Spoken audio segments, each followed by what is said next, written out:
sitten sieltä tulee semmonen ohjelma kuin Ryhmähau. Niin mä en ymmärrä, miten lapsille laitetaan tällaisia piirrettyjä, että eihän nyt eläimet puhu. Ei koirat ja kissat ja tällaiset eläimet pysty mitään tekemään. Ei ne puhu. Niin miksi sitten lapsille syynätään sellaisia piirrettyjä, että piirretyssä koira tai kissa puhuu ja sit se pystyy liikkumaan. Ryhmähau, din din din din, ryhmähau.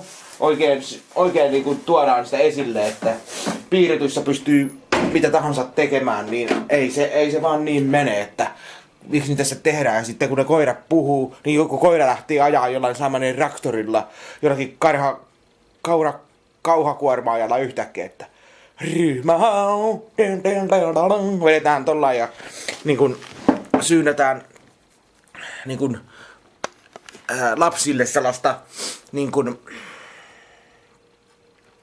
omituista, niin kun annetaan lapsille sellainen mielikuva, että eläimetkin puhuu.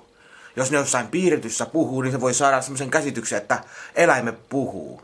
Ei ne vaan Juman kautta puhu yhtään mitään, niin mä en ymmärrä, miksi niitä syydätään lapsille sellaisia piirrettyjä. Ei ennen vanhaan, ainakaan mun aikana, niin mä en muista yhtään, että olisin itse pienenä nähnyt mitään sellaista ohjelmaa, missä olisi piirretyssä eläimet edes puhunut yhtään mitään.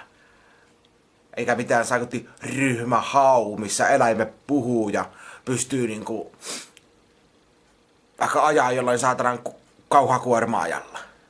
Vihreällä menee oikein kunnon kauhakuormaajalla ja sitten oikein mennään eteenpäin. Sitten koirat tai kissat niin oikein puhuu. Ne vaan puhuu niinku ja niin tällaista, niin ei se vaan niin mene, että tällaista.